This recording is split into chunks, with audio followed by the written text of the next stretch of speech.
This is TLV1. TLV1 Radio.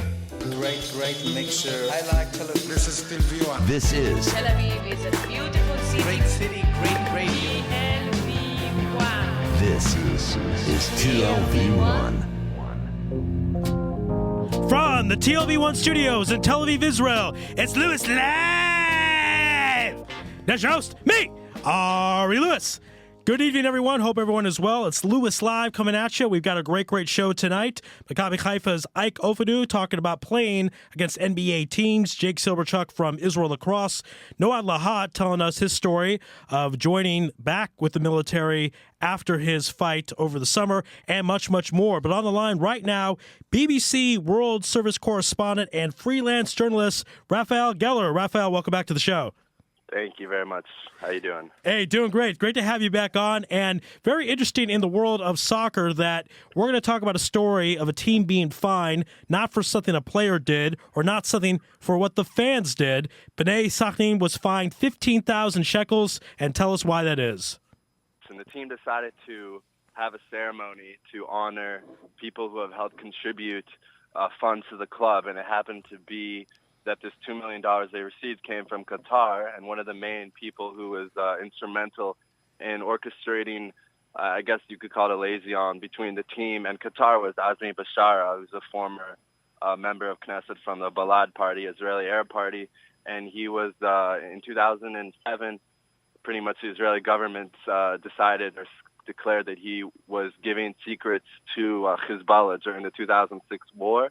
And once he realized what was going on, he left to Qatar in 2007 and has not been back since. So the league was a bit upset that they were honoring a fugitive, and that caused a lot of uproar around the league. And some of the uproar, not just in the league, but outside of the league, you had Avi Lieberman post on his Facebook how upset he was. And I was thinking to myself, I don't recall a fine ever being handed out for something that did not do with the players per se or the fans. How rare is this to see this in the world of Israel football? Well, usually the punishment usually has to do with playing in front of an empty crowd or having to go to a different stadium or things like that. The money actually, people were very disappointed with the amount of the fine. They thought it'd be much higher and the punishment would be much more severe. So, it doesn't happen that often, but it does, theoretically. It just depends on the circumstance. But there's a lot of disappointment that the fine was only 15,000 shekel. And what was the team thinking? I mean, they had to figure that this was going to stir quite a bit of controversy. I know that, I guess this gentleman, there was support for the team. They wanted to appreciate that. But since he is a fugitive and is aiding terrorists, did a terrorist, and doesn't like Israel, and he's a traitor, why in the world, I know you're not them, but if you can delve in their minds and take a guess, why do you think that they decided to honor this particular individual? Well, I actually did a big story and spoke to the chairman of the team a couple of days ago after their punishment was given to them. And, he told me they didn't have any intention of hurting anyone. Obviously, they did, but they really didn't have an intention. They wanted to thank the people who gave them the $2 million. Without these $2 million, the team would never have survived this year in the first division. Who knows really what would have happened? The doors might not have opened. And for many people in Israeli football, Bnei Sachin is an important team, as there's over 1 million Arabs in the country, and there's only one Israeli Arab team really in all professional sports, in soccer and in basketball in the first division. So it's very important to have this team in Israel. So without these $2 million, they wouldn't have been able to exist. I think they realized that honoring Azmi Bashira was a big mistake, but they wanted it to be. They just wanted to move on from what they told me. They just wanted to move on to football. The team is really struggling this year. They usually are a very good team, and this year they're in the bottom. So we'll see what happens. There's going to be a lot more interest with this issue throughout the year. All right, now, Raphael, they may want to move on, but will the fans and other people want to move on? Because, like you said, they are upset that the fine is so small. Do you anticipate boycotts of games in the future or other types of protests because people are not happy with what occurred? Well, it's interesting you asked that. During their first match after this whole ordeal, they played Maccabi Netanya, and Maccabi Netanya decided that instead of, doing reckless things or things that would really not focus on what happened, but then focus on Netanya being reckless, they decided that they would sing the national anthem before the game, which is something that doesn't happen in Israel always. And they decided that they would sing the national anthem in the third minute to honor the 3 Israelis who were killed this summer by Hamas terrorists. And then I believe they did something in the 72nd minute. I think it was connected to Munich, but I have to double check. So that was their way to react. They didn't want to, get in fights. They didn't want to do something that would take away from what happened. On the other end, though, teams like Beitar Jerusalem, which is known for being a very, right-wing club, they're going to have some issues with this. And I'm sure when they meet, it'll be very heated. There's always violence. There's always knives being found by police. So, when these teams play each other, it'll be heated. But I think a lot of teams in Israel will come up with individual responses that won't necessarily be, violent, but that will, show that it's important to say that what they did was not okay. Wow, that game against Beitar, that will be explosive. All right, last question we have for you, Raphael. This fine, going back to the money element, 15,000 shekels, and there is a 1-year suspended fine of 35,000 shekels. How much does that really affect the team? I mean, they're in Division 1. There's a lot of money that's going to be coming in, you would think, ticket sales, etc. Does this really affect the team? Is this just more a slap on the wrist? Again, a lot of people don't like the punishment, but I'm curious if even this amount will affect the team in some way. No, absolutely not. 15,000 shekel is about $4,000, about 3,000 euro. When you see punishments, severe so-called punishments across Europe, you see them in 10,000 euros, 15,000 euro, even from clubs that sometimes even have less money or in smaller divisions. There was an incident, I believe it was in Ireland, when there was anti-Semitism in the crowd, and the team got really fined. And the Irish league is not a big league; their budget's not close to the Israeli budget. So, $4,000, 2.5, 3,000 euros is nothing. This won't be a problem for them. I think people are very upset that this was a fine. But I also think on the other end, the person who made the decision, the judge, you say, for the Israeli Football Association, just wanted to move on and warn them, if this happens again, there's going to be a huge problem. We warned you this time. You can't do this again. And I think next time, if something like this happens, I think it could be a massive fine. And not only a fine, but I think the team will be forced to not play at home. Maybe they won't be able to have fans come to their away matches, all sorts of punishment. And even the biggest punishment of all, deductible points, taking points off the team, which that is the worst thing you can do to a club. Money is one thing and all this and that, but when you take points off from a team, that's very, very serious. So the next time, if this happens or something like this happens, it's going to be very, very serious. This is pretty much the warning. And, it's still very early in the season. There's 8 months left, so you never know what will happen. All right, breaking it down, what's going on in politics and Israel soccer, BBC World Service correspondent and freelance journalist Raphael Gellar. Raphael, thanks for being on the show tonight, and of course we'll have you on in many, many future episodes to come, so thank you so much. Thank you very much. All right, be well. All right, Raphael Gellar, everyone, quick break. On the other side, discussing the World Series is Radio Mike from Kew Garden Hills. This is Louis Live on TLV1. All right, Buck sings this one. Here it comes.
All right, back here on Lewis Live. On Sunday night, the Giants took a 3-2 lead, part and parcel to Madison Bumgarner's complete game shutout. And here to discuss that and the series in general, Radio Mike from Kew Garden Hills. Radio Mike, welcome back to the show.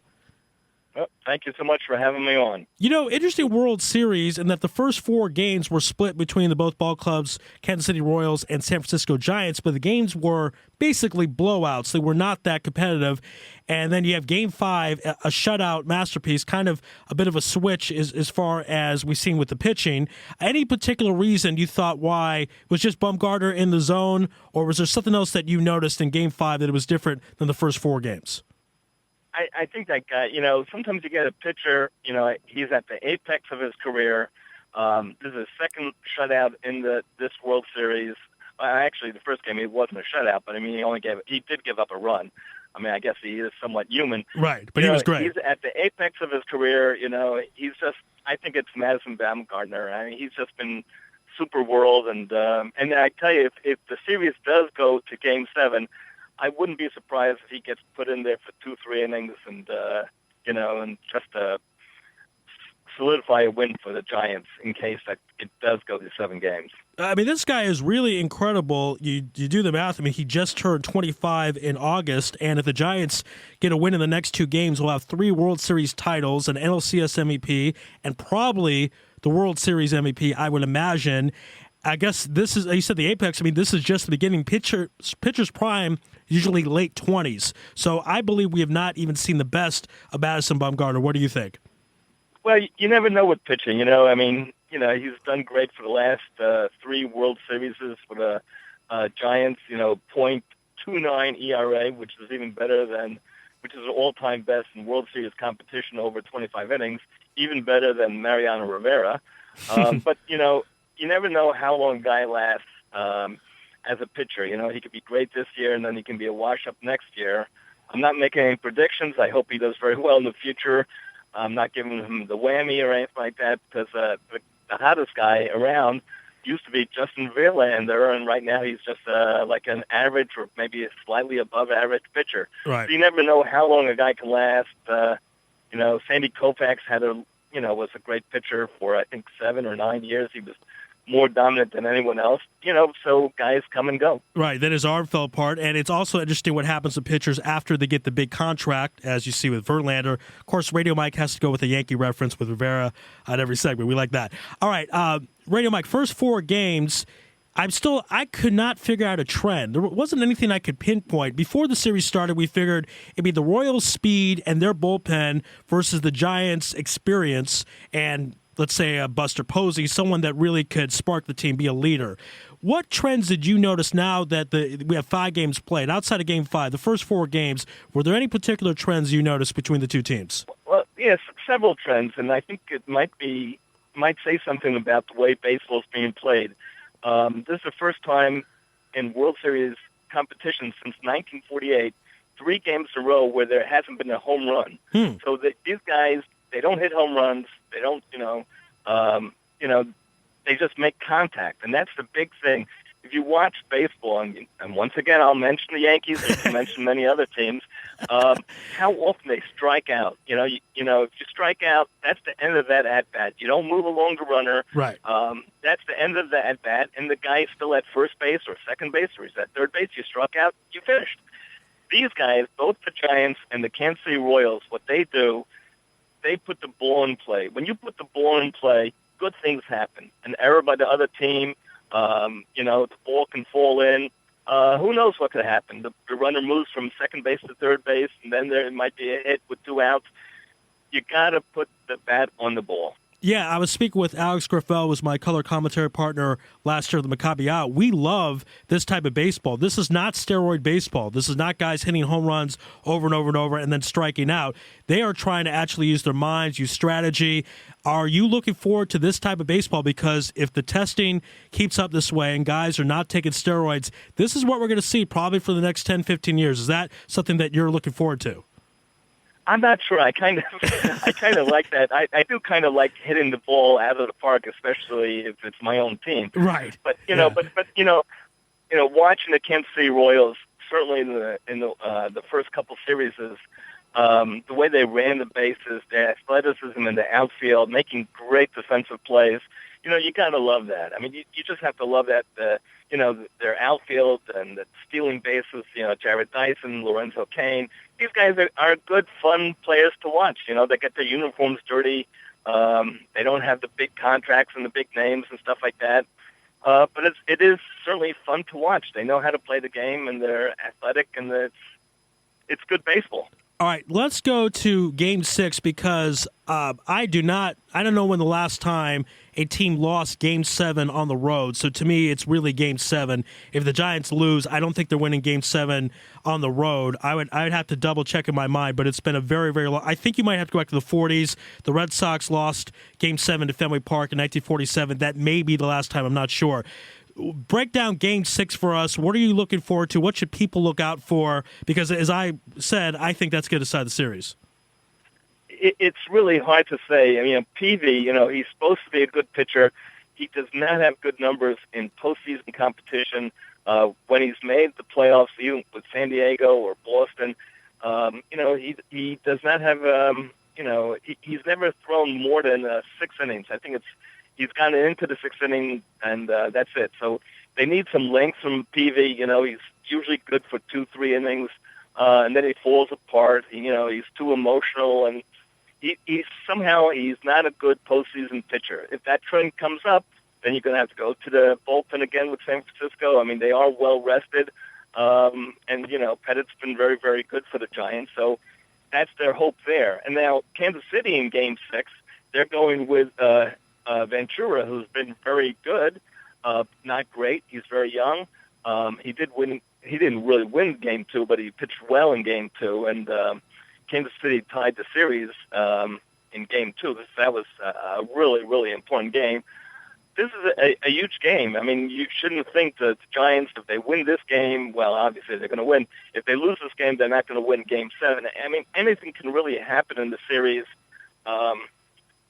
If I had to put money on the game, I would say Kansas City will probably win this game. If it goes to the bullpen, certainly Kansas City has been really, really solid. The 3, I wouldn't say closers, but the 3 pitchers that finish off the games for Kansas City, they've been lights out. I mean, they haven't given up home runs in months. I mean, they don't give up extra bases. I mean, they're just really fantastic. Wade Davis. I mean, these guys are all great. All right, so you say the Royals have the advantage of the next 2 games. That's your feeling. It's hard to say. I mean, anything can happen. If Ventura isn't really, really good and, gets nervous, or he is hittable. I mean, he's very young. The Giants have, they have a lot of stars on their team that they know how to play under pressure. Buster Posey, I mean, he hasn't had a great series, but they just know how to put the ball in play. Pablo Sandoval, he's a very good player. Crawford at shortstop, he's a clutch player. I think it's kind of exciting. I kind of, like a lot of people, the ratings have been down for the playoffs, the baseball playoffs. I kind of have liked the playoffs, watching Baltimore go down. And I'm sorry, deep voice, but but it was exciting watching Detroit collapse, watching the Dodgers not make it. I mean, Angels didn't make it. Yeah, you had the top Angels, famous. The Angels, they have their outfield. I mean, you have Josh Hamilton making $17 million a year. Albert Pujols making $300 million or whatever. More than 7 of the 9 starters combined for Kansas City. I mean, right.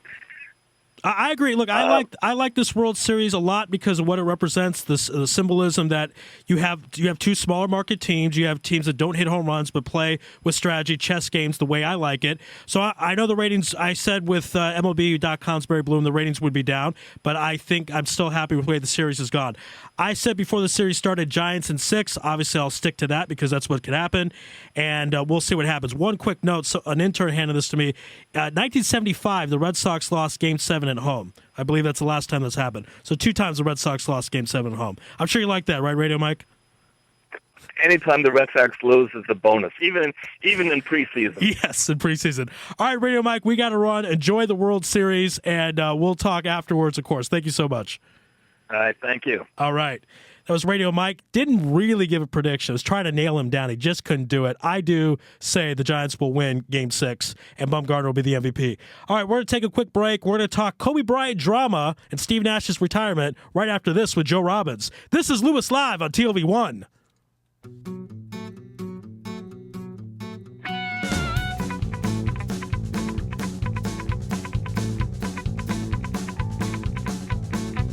I've gone up the last 3 months more than you can believe. And I won't let you tie your thoughts on me back home from sea. I won't let you take this monkey off his tree. And I won't let you roll your coaster over me. 'Cause I'm growing tall this far. I said I'm growing tall this far. Cool it. Used to be a time when we were high just like them trees. Now the seasons change and we're falling with the leaves. Now you are a vine and you are hanging around my knees. Now you are a vine and you are begging for to please. But I'm growing tall this far.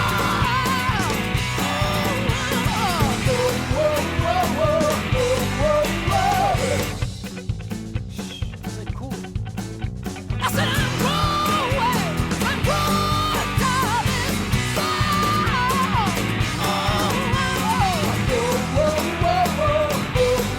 All right, back here on Lewis Live. Thank you for joining us. And that great music is courtesy of Tomer Gershon, who makes all the music for my show. So shout out to Tomer, shout out to Adam, who is producing tonight. Recently, it was published in ESPN that Kobe Bryant keeps free agents somehow, some way from coming to Los Angeles Lakers, and that's the reason why the team is in such travail. Talking about that is frequent contributor to the Jerusalem Post, Joe Robbins. Joe, welcome back to the show.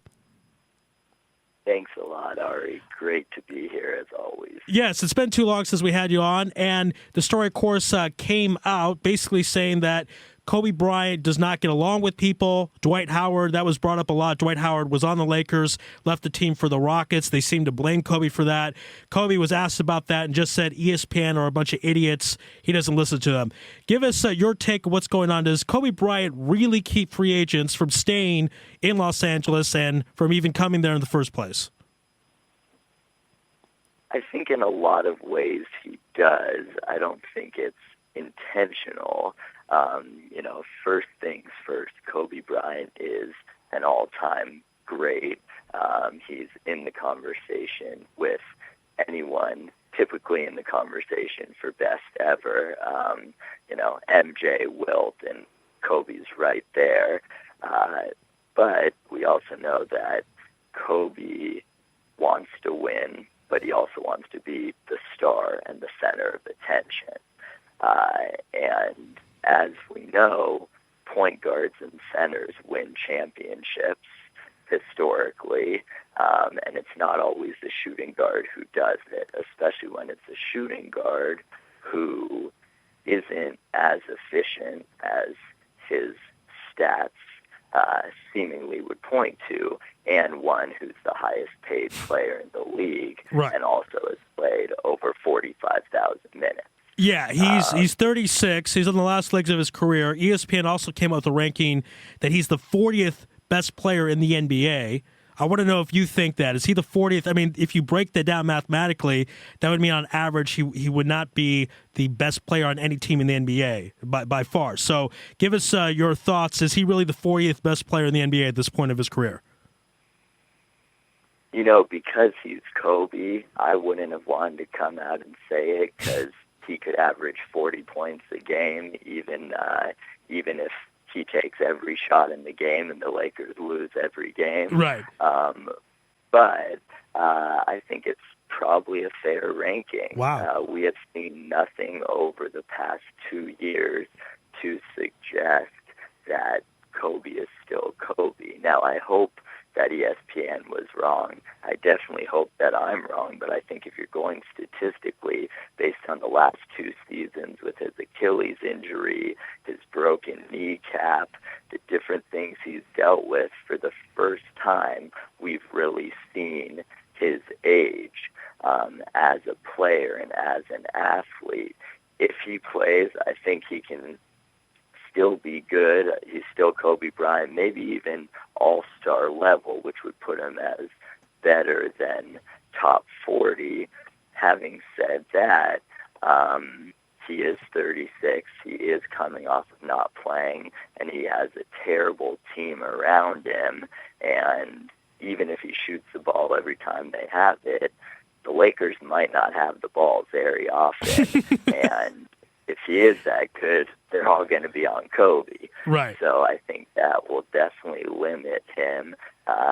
They've got Jeremy Lin coming in at point guard, which is good in terms of that because he's definitely a pass-first point guard and not a guy who needs the ball in his hands to succeed like some other point guards, star point guards around the league. But at the same time, if they're turning the ball over and on defense most of the game and Kobe's even a half step too slow, that could cause a lot of problems and take the ball out of his hands. And we know that's like Carmelo Anthony, the only way Kobe can thrive as a scorer is with the ball in his hand. Right. He's not like a Reggie Miller type of player, a catch and shoot. He needs to dribble the ball and make a move on a guy. Again, we're speaking with Jerusalem Post Joe Robbins. Last few minutes we have with you, Joe. Let's talk about Steve Nash. You mentioned Jeremy Lin is going to probably be the point guard for the Lakers. That's because Steve Nash went down, 40 years old. He's done, but we know, as Suns fans, he won 2 MVPs for us, almost took the Suns to the finals. And I know you've had many personal encounters with him. You've had one-on-one interviews with him. So if you can just tell us a bit about his legacy and your interactions with him because you did it on such a personal level. Definitely. So Steve Nash, first and foremost, is a class act. And he would be the last reason that anyone would resist joining a team. He is a leader on and off the court, such a nice guy, a good-hearted person, and that same basketball that we've come to love, those traits where he's the facilitator, the distributor, and creates things, that's how he is off the court in terms of his generosity. In terms of on the court, you mentioned the 2 MVPs, led the league in assists 6 different times during his career, and he did things that the NBA had never seen in any era in terms of the passing he was able to do, how prolific he was, and a lot of people point to the people around him, and no question he was helped by D'Antoni's system, but D'Antoni's gone a lot of other places, and there's been a lot of different point guards who have played for him and in high-octane systems, and no one's Steve Nash. Oh, yeah. He will go down as one of the greats, and rightfully so, and it's sad in terms of his legacy that this end of his career when he went to L.A. has been completely stopped by injuries. You mentioned he's 40 years old. He's had the back problems his entire career, and that's what's going to help keep him out this season. But I don't think it hurts his legacy at all because he gave everything that he had, and every game that he was healthy on and on the court, he was one of the best people on the court, if not the best, for really 3 or 4 seasons in a row, and including those 2 MVP seasons, but there were no point guards in his league even. Yeah, and you talk about, one saving grace for Kobe with that his whole story in the past few weeks. He said Nash did everything he could to come back, and he could sleep at night, and he did the best he could. And those 2 MVPs, there's not too many people in the NBA who won 2 MVPs or more, so Nash is in elite company. Joe, we got to run, but thanks for being on Louis Live tonight, and enjoy the start of the NBA season. Thank you, Ari. You too. All right, be well. All right, we're going to take a quick break. On the other side, Maccabi Haifa's Ike Ofoegbu. This is Louis Live on TLV1.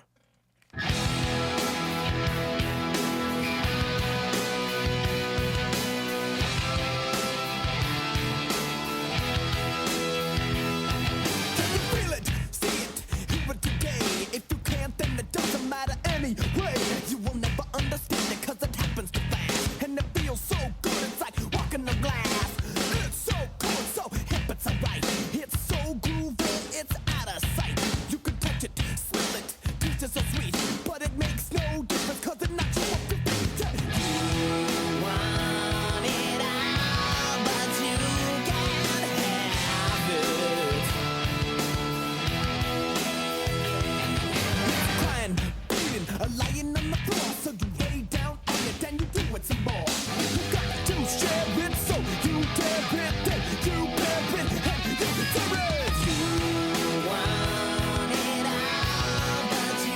All right, back here on Louis Live, folks. If you want to get more of our episodes, you can go on YouTube, type in Long Live Louis Live. You can also email me at longlivelouislive@gmail.com and check out all our episodes. Recently, Maccabi Haifa took a trip and played some NBA teams online, discussed that. Their big man, power forward, who's been on the show before, Ike Ofoegbu. Ike, welcome back to the show.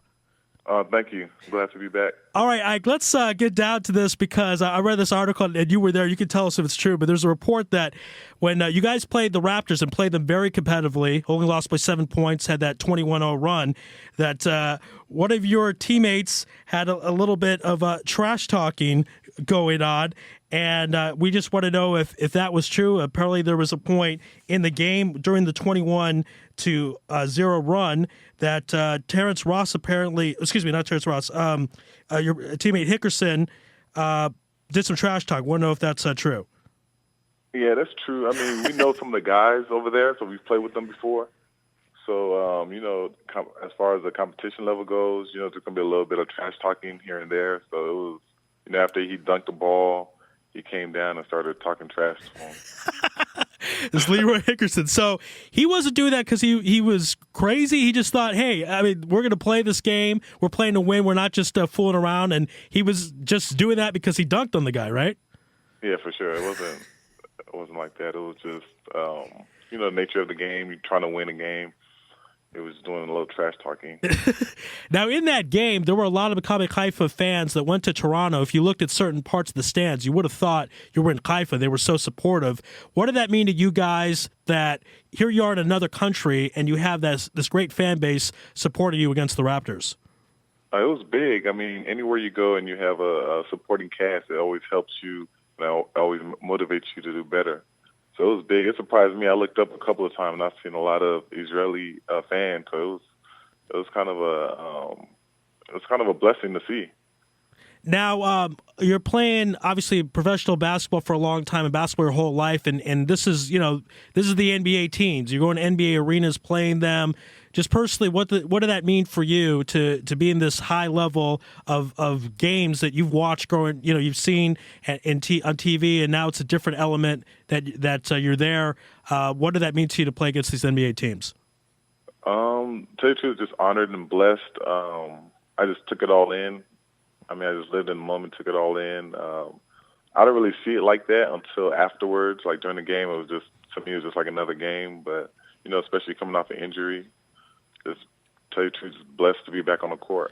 Yeah, let's talk about the injury because Andrew Wilson was in my ear today saying, hey, Ike's back. He scored 15 points. And obviously this was a tough season last year for you. You never had a major injury up until that point. And how do you feel right now? Do you feel like you're back to 100% and ready to play at 100% this season? I'm not 100%, but I'm close to it. But during the season I'll be back 100%. Like I said, I feel blessed and honored, especially for the owner giving me a chance.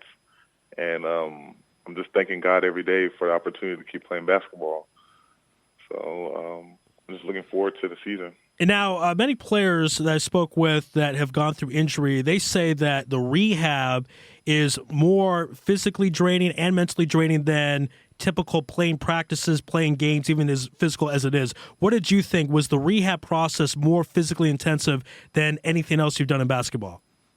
Yeah, the rehab was tough as far as it was an everyday thing, 24 hours a day, learning how to walk again, learning how to move your leg the right way. It was building up muscle. It was the toughest thing I've ever done. It was hard. Now, for a long period of time, it was tough. Now, one thing also, and not to put too much negative on this, I want to point out to our audience that Maccabi Haifa almost won the championship. They've lost 1 point by 1 point in overtime to Maccabi Tel Aviv, and I'm sure your team's leaving Nokia Arena thinking, hey, if we had Ike, we would probably walk out as champions. I want to know if the mindset this season is thinking, you know what, we're a championship-level team. Really, we're the team to beat because now we have Ike back. I want to know if that's the thinking going on in the locker room right now. Having me back, I feel like the locker room is a little more. I think everybody's a little more confident. Like I was talking to my teammates and my coach, I feel like we're under the radar as far as how good we are. I feel like we have a chance of winning it, and we just have to come together and just play as one unit, and we will do that. Maccabi Haifa won the title in 2013, and before your injury, David Doobie Pick of Eurobasket said that you guys were going to win because the feeling that you would put them over the top. So almost 2 titles in a row, and would look at number 3 if not for your injury. So my question to you is, why do you think that you guys are under the radar considering the success you've had in the past couple of seasons? I just feel like the Israeli league not knowing players, especially players coming from Latin America, not knowing how good they are because they're under the radar themselves. I feel like that has a lot to do with it. For example, when Paul Stahl and Dante played their first year in Israel, they were almost to the point of getting cut because nobody knew who they were. And you see they end up winning the championship. But just not knowing, I think that's the main thing. Also, the Maccabi Tel Aviv's the bright, team, and they've been around as far as winning for so long. Usually, the X is pointed towards them, but they don't have David Blue this season. They don't have David Blatt. Obviously, he's in the NBA, so a lot of people might look towards you guys or Hapoel Yerushalayim. How would that make you feel if people started to put the X on your guys' back? Would you look forward to that challenge, or would you rather the X be in Tel Aviv? Either or. I mean, either way, you still have to come out and compete and play. So it's to me, it doesn't really matter. All right, and Ike, last question we have for you. Obviously, you played against these NBA teams this past exhibition. I'm curious who you think is the favorite, who you like to win. A lot of people like the Spurs. A lot of people like the Cavs, that LeBron is back with the team. I want to know, what do you think? Who do you think is going to win the title this year in the NBA? Oh, that's a tough one. That's a tough one. I'll say my top 3. Okay, sounds good. Top 3: Spurs, Cavs, and the Bulls. Yeah, I think out of the East, it's either the Cavs or the Bulls. I love Joakim Noah. You don't see a guy that leads his team in assists and rebounds and wins Defensive Player of the Year. So he's a little bit of a nut too. I don't know if he's those on the team though. You need some of those on the team. Well, your guys' nut might be Leroy. Leroy Hickerson. So, so there you go. Every championship team needs a nut. I know that. All right, Ike. Stay healthy. We're glad you're back. We're glad you're playing, and thank you so much for being on the show tonight. We really appreciate it. All right, thank you. All right, be well. All right, that was Maccabi Haifa's Ike Ofoegbu here on Louis Live on TLV1. Quick break. On the other side, Jake Silberchuk from Israel Lacrosse. This is Louis Live on TLV1.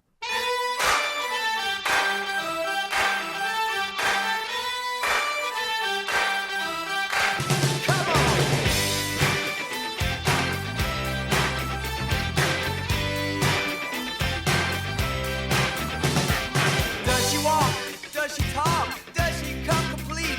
My homeroom angel always pulled me from my seat. She was pure like snowflakes, no one could ever stain. The memory of my angel could never cause me pain. Years go by, I'm looking through a girl's magazine, and there's my home angel on the pages in between. My blood runs cold, my memory has just been sold. My angel is the centerfold. Angel is the centerfold. My blood runs cold, my memory has just been sold. Angel is the centerfold. Slip me notes under the desk while I was thinking about her dress. I was shy, turned away before she caught my eye. I was shaking in my shoes whenever she flashed those baby blues. Something had a hold on me when Angel passed close by. Those soft, fuzzy sweaters, too magical a touch. To see her in that negligee is really just too much. My blood runs cold, yeah, my memory has just been sold. My angel is the centerfold. Angel is the centerfold. My blood runs cold, my memory has just been sold. Oh yeah, Angel is the centerfold.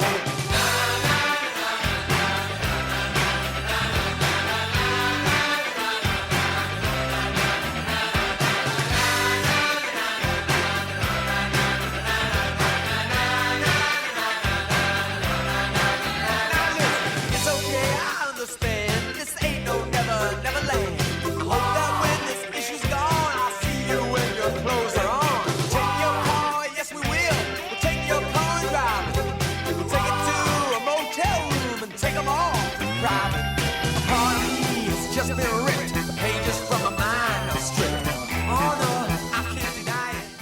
right, back here on Lewis Live, Jake Silverchuck is taking a nap, so he won't be on the program tonight. But taking his place, the courageous and honorable, on 5 seconds' notice, Noah Miller from Israel Lacrosse. Noah, how you doing? I'm doing well. Always my pleasure to join you, Ari. I'm glad I could fill in for our tired teammate over there, Netanya. We'll call him Sleepy Jake, I think, for the rest of the year. That'll be his new nickname. You guys can get a jersey for him, Sleepy Jake. All right. We got some good stuff to talk about with Israel Lacrosse. Let's first talk about the recent scrimmage you guys had up in Boston against Boston University and Harvard. Tell us how that went.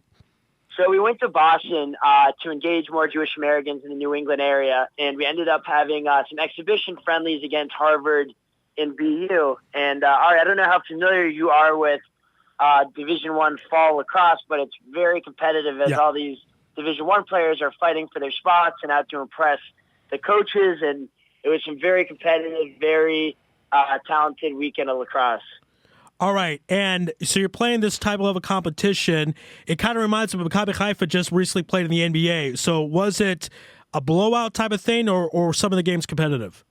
Harvard was a tougher match for us. We had all just arrived there, and a few of us had come from Israel, and we're dealing with jet lag and traveling and also working the event. So Harvard wasn't as strong a showing for us, but BU, another top Division I program. Unfortunately, we lost by 1, almost beat them in the last quarter, but it was, really good to see the rest of our, guys who live in the States and to get a chance to really, have some high school Jewish American kids from the Boston area come out and become involved with what we're doing and learn a little bit more about, Israel lacrosse. That's pretty impressive to only lose by 1 point to a Division I lacrosse team. I want to point that out to everybody. And some of the guys on your team, the national team, are also Division I or played in Division I. So was it so shocking to all be that competitive, to only lose by 1, because you guys have some very solid players on your team? It wasn't shocking. A lot of us played at the Division I level a couple years ago. And, it's one of those things where it really comes down to it. Honestly, Ari, is, fall ball, these guys are in the best shape of their lives. We just came off the World Games, so it's a bit of a hiatus for us. So we weren't quite as prepared as, these current Division I players. But I'd like to think that we gave, BU a great run for their money in Harvard. I think if we played them again, we'd be able to show even better and really give them another competitive game. All right, again, we're speaking with Noah Miller from Israel Lacrosse. Noah, let's talk about a new youth program in Netanya. Scott Neese loves to do these different youth programs, spread lacrosse to the youngsters, and there's a new one in Netanya, so tell us a bit about that. So Netanya has been, a new youth program. It has 4 full-time staff members up there, 3 of which were national team players, one of which who was actually our first native Sabra employee, who was a girl up there named Moran Sasson, who's doing amazing stuff for us up there. And, you got a great, passionate group of employees really pushing the program and have great numbers, a lot of kids from a lot of eclectic backgrounds, a great budding program. And actually, Ari, we also have one more program that's actually an extension of our Tel Aviv program, which is a new youth program in Omle. So we actually have 2 new programs that have budded this past couple of months. Wow. All right, Scott's starting looks like a whole empire. I think he wants just every person in Israel to play lacrosse as a youngster at some point. That's what it seems like. That's the vision, to eventually become the national sport of Israel and become, continue to thrive on the international scene.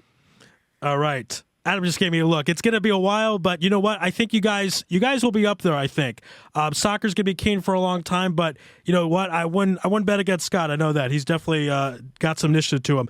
Let's talk about the national indoor team. I actually was not aware that you guys had an indoor team, so tell us about that. There are World Championships coming up in September of was it just recently or the ones in 2015? Right. So in 2015 will be our first entry into the World Indoor Championships, and it's mostly guys that play on our field team.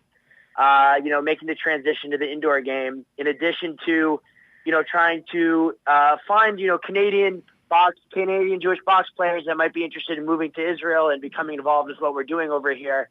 So that's what we were doing in Toronto a couple of weeks ago, is having a combine and having a look at some potential players that are interested in becoming involved organizationally with us that are also talented Canadian box players. So it's a little bit of a different game, and those of us who grew up playing field lacrosse are in the process of making that transition. All right, to I guess the American listener, the difference in the game, is it like NFL football or college football outside versus arena football? Because arena football is played inside. I mean, tell us the dimensions of why it is so different to play it inside as opposed to field lacrosse. So I would say that field lacrosse is more like soccer, where there's a lot of open field and a lot of open need for speed. Indoor lacrosse is more like hockey, where you're in a confined space. You're playing actually in a hockey arena with turf on the ground, with much smaller nets, and you're playing 5-on-5, and it's much more physical. You can't really run away from opponents. So it's a much more kind of basketball pick and roll type game opposed to the open field game. So it requires a different skill set, which is what I would say about the game. So all of us who grew up playing field lacrosse are getting in the process of learning the game, making the transition and sharpening different skills that we need to be competitive on the indoor scene. Okay, so this next year then, you guys are going to be training for the tournament in September and training for the other tournaments for the regular lacrosse that you're talking about, the open field. Our main focus right now is, preparing for the indoor box championships and also the launch of our Israel Premier League, which will be taking place this summer, which will feature, a huge group of current college players coming over here to grow the game, to live here for a summer and to compete in Israel's, first competitive men's summer league. Okay, so basically it's going to be a pretty busy year, right? No, that's what it sounds like. Yeah, there's a lot, the bar is set high, but, that's the only way, especially in Scott's philosophy, is we keep growing, is to keep growing exponentially and keep pushing the bar to see what we can, make happen over here. All right. And again, a very impressive summer for the Israel lacrosse team, as well as what they did in the World Championships in July out in Colorado. Had some of those games on ESPN, so that's pretty good. Looks like it's going in the right direction. Noah Miller stepping up for Sleepy Jake here on Louis Live on TLV1. Thanks, Noah. Really appreciate it. All right. Thanks for having me. Sure. Be well. All right. Take care. All right, that was Noah Miller. We're going to take a quick break. On the other side, fascinating story of a UFC fighter, Israeli fighter, that had a match on a Saturday night. The following Sunday, flew back to Israel to join his military unit in the war in Gaza. That's Noad Lahat right after this. This is Louis Live on TLV1.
All right, back here on Louis Live. Folks, growing up as a kid, I used to hear stories of Joe DiMaggio, Ted Williams giving up their playing careers of sport to go serve their country in the military. We have a modern-day version of that, of Israel proportions. On the line right now, Noad Lahat. Noad, how you doing, man?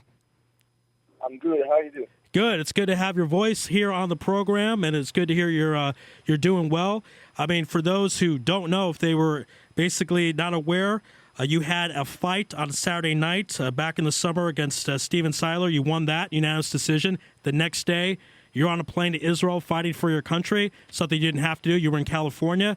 Why did you feel that it was something you had to do?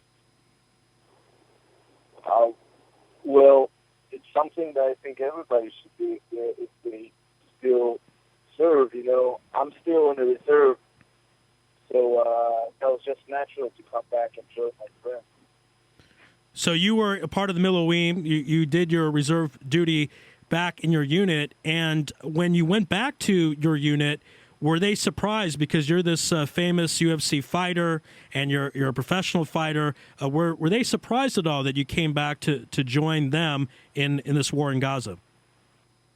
Well, that's not the first time I came back to join them, but they know me for many years, so I didn't think any of them were surprised. Okay, so they weren't surprised about that. And, you know, with this, we spoke with Ariel Hawani when this happened, and we weren't sure about your career as far as when it would resume, because you obviously put off that to join the Army. What is the latest? Are you back to training and back ready for the next fight coming up? Actually, I injured my elbow before my fight, and I just went under surgery to fix my elbow. So I got a few more weeks before I can go back to training. So right now I'm still in recovery and doing all the physiotherapy and trying to heal and go back to full training mode. Okay, but then after that, I mean, your plan is just to resume your career just like it was before the war in Gaza and to be successful in the UFC. Oh, yeah, of course. Okay. And what also is interesting, when we spoke with Ariel Hawani about your fight against Steven Seiler, he said there was anti-Israel propaganda or people saying anti-Israel things. He saw that. Did you see any of that in your fight over the summer? Oh, yeah. But that's not new to me. Every time, especially in the MMA world, my name is connected with Israel. So every anti-Semitic out there feel the need to tweet me something about a baby killer and how I murder innocent people. But beyond that, even in his corner, Steven Seiler is a great fighter, but in his corner he had one of his friends, coaches, was speaking out loud against me and that I promote war and all kind of nonsense like that. Wow. But he got what he deserved. 2 weeks after he got knocked out. Is that okay? Depends how you look at that. This is Steven Seiler's friend got knocked out? Yes. Oh, okay. The guy who talked on that, same guy that talked a lot of. You know what? Yeah. All right. Wow, that's pretty interesting. Okay. Now, then after the fight, you're in the cage with a microphone and you're telling your plans to everybody. What was that moment like for you? I mean, were you envisioning, hey, I'm going to win, and then I'm going to talk about what I'm going to do next for Israel? Oh, no, not at all. For me, I didn't tell nobody. I just told my manager, and one of my friends heard, and his name is Daniel Cormier. He's also on the podcast crew for Fox News, for Fox Sports, and he told them about it. I was surprised when they came and asked me because I didn't tell my plans to nobody. It was between me and my manager. I just told my manager that the next day I'm flying out, and they pretty much surprised me there. Wow. So it got leaked. You were not planning on telling the public, and it got leaked to the public, and then you got asked about it right after your fight. Yes. Wow. Yeah. All right. And yeah, they surprised me right there after the fight, all the adrenaline, and all of a sudden Joe Rogan came and gave me the mic and asked me those questions, and you kind of got me on the spot there. Huh. All right, breaking news here on Louis Live. We did not know that. We thought you were ready for those questions. That must have been pretty interesting. So when you heard that, were you thinking, "Oh, who screwed me here? Who leaked this out to the press?" Were you mad that it got leaked out to the press? I wasn't mad because at the end of the day, when I got after that, I had the interview with CNN and. And I was able to do some good with that. Right. You know, I exposed a lot of the hypocrisy questions from the CNN and from a lot of other media. So something good came out of that. Now, again, we're I speaking. was able to give him the proper response and everything. Again, we're speaking with Noad Lahat, first Israeli-born and Israeli UFC fighter. Make sure to point that out. Now, you have taken a big leap or risk by doing this, not just with the military service, but going forward, whenever you go to a UFC cage, I mean, you thought the anti-Semitism was bad before this. Probably it would be worse, but you look at that as just part of the territory? Well, this is who I am. I'm not hiding who I am. So if anybody got a problem with that, you better be ready to come to the cage and fight for it, or shut up. All right. Definitely saying like that is. And again, Noad Lahat here on Louis Live. So you talk about injured your elbow, and then you're going to start training in 3 to 4 weeks. Do you have a fight set or an opponent set, or is it just you're trying to fight at a specific time, December, January? What are you looking at timetable-wise? Well, I have to either fight till the end of the year or beginning of next year. I'm not scheduled anything before I be back in training and my elbow is healed, because I don't want to rush my recovery. Right. And go back and injure myself again. So until I'm back in full training mode, I'm not scheduling anything, but the plans are for end of the year or beginning of next year. All right. And last question for you. You mentioned about if someone's got a problem with you being Israeli or being Jewish, they should get in the cage. I mean, are there any people that would want, like an anti-Semitic or anti-Israeli fighter, promotions go crazy out there, try to set up something. I mean, are there any fighters that have ever told you something anti-Semitic or anti-Israel that's in your weight class and you could fight them in the cage? Has any fighter been disrespectful to you in the past? On a personal, yeah, of course, but I didn't come across any fighter in the UFC roster that had a problem or any kind of like anti-Israel, anti-Semitic towards me, or yeah. Okay, so have it personally, but not in the UFC. So that is something obviously to take into account. Again, Noad, thank you for your time. Good luck with the recovery of your elbow. Hope it heals soon, and look forward to your next fight coming up. Thank you very much for having me. Sure. Be well, Noad. Take care. All right, that's the end of our program. Thank you so much for tuning in. And, of course, thank you to our guest. We began the program with BBC World Service correspondent and freelance journalist Raphael Gellar talking about the 15,000 shekel fine to Bnei Sachin for giving an award to a traitor. We then went to Radio Mike from Kew Garden Hills. Didn't really give us a prediction the rest of the way, but thinks the Royals have the advantage, having the final 2 games of the World Series in Kauffman Stadium. We then spoke about the Kobe Bryant drama with Jerusalem Post Joe Robbins, and the retirement somewhat of Steve Nash, who won 2 MVPs while playing for the Phoenix Suns. Me and Joe, of course, have fond memories of Steve Nash in that Phoenix Suns uniform. And then we went to Maccabi Haifa's Ike Ofoegbu, talking about his team's play against NBA competition for exhibition games, including a competitive game against the Toronto Raptors. Ike likes the fact that he is back playing and not doing rehab. And then we went to Israel Lacrosse's Noah Miller, and Noah had some fantastic things to say about the new youth program in Netanya, as well as recent scrimmages against Boston University and Harvard. And we ended the program with Israeli UFC fighter Noad Lahat. Noad is the first Israeli-born and first Israeli UFC fighter, and he fought for the country of Israel in the war against Gaza right after his fight in the cage on a Saturday night. Stay tuned for a lot of great program, a lot of great stuff. But that's it for tonight. God bless and good night.